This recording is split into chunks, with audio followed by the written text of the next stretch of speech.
Welcome to The Explainer. Today we're going to dig deep into the history of Indian agriculture. And let me tell you, the story we're about to uncover isn't what you might think. It's not a story of simple tools and basic farming. No, it's a story of sophisticated science, a sacred sense of duty, and a system so resilient it was admired across the world for centuries. Okay, so let's jump right in by tackling a common stereotype. When you picture ancient farming, what comes to mind? Probably something pretty simple, right? Maybe even backward. But was that really the story in India? So on the one hand, you've got this popular image of inefficiency just kind of lingering in the background. But when you actually look at the historical records, from their own ancient texts to accounts from foreign travelers, man, they paint a totally different picture. One of a system that was incredibly sophisticated, deeply resilient, and built to be sustainable. To really get this, you have to understand something crucial. In ancient India, agriculture wasn't just a job or an economic sector. It was woven into the very fabric of their society. It was a foundational pillar of their entire civilization.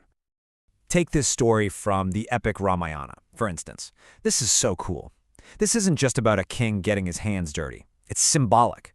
It forges this sacred, direct link between a good leader, the health of the land, and even the divine.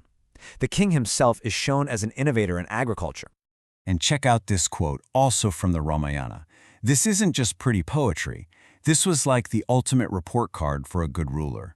This was the real-world measure of a kingdom that was prosperous, stable, and well-run. Simple as that. If the farms were thriving, the king was doing his job. And this all circles back to this powerful idea of dharma. Think of it this way. In this context, dharma basically framed farming as a core moral duty for the whole society. It was an ethical obligation that started right at the top, with the ruler, cementing agriculture as the very foundation of a just world. Right, and this wasn't just some philosophical concept. You look at ancient texts, like the Mahabharata or Kautilya's Arthashastra, and they lay out a super specific job description for the king. They were on the hook for everything, building canals, providing seeds, giving tax breaks during droughts, and, get this, even a kind of state-run crop insurance. I mean, this was serious, detailed governance. So you might be thinking, okay, that's what their own texts say. But this wasn't just an internal PR thing. For more than 1,000 years, travelers from other lands who came to India wrote about what they saw, and it gives us this amazing, unbiased look from the outside.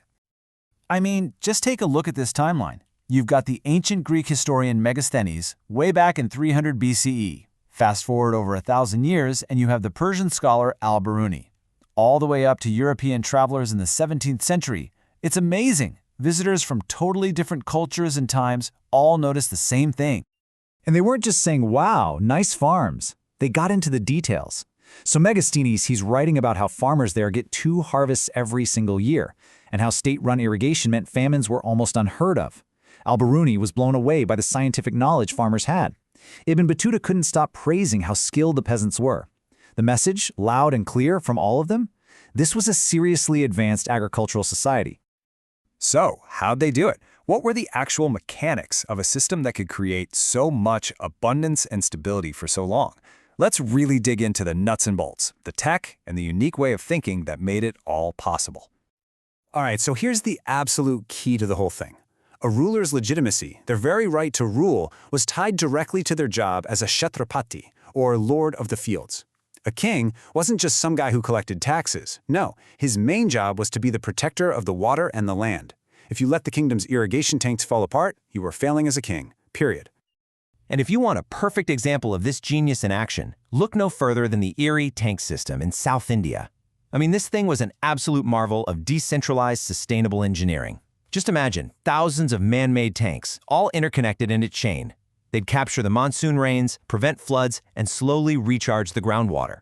This network literally turned huge, dry areas into fertile farmland, all managed by the local community. And the results? The productivity was absolutely staggering. We have British surveys from the 18th century that recorded incredibly high crop yields in these areas. Now, this chart gives you a rough idea of what happened. You had these incredible yields under the traditional system, right? But then, when those systems were dismantled and replaced with new, purely extractive policies, well, you see that sharp drop. And what's really fascinating is that a lot of European observers at the time flat out admitted this. They wrote that the local Indian farming methods weren't backward at all. In fact, they were perfectly adapted to the local climate and soil.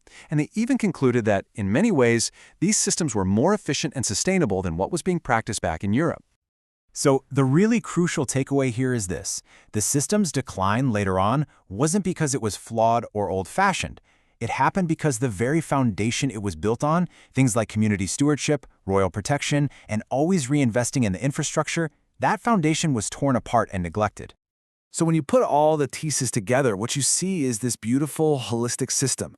The ethics, the tech, the governance, the ecology, they weren't separate things. They were all woven together.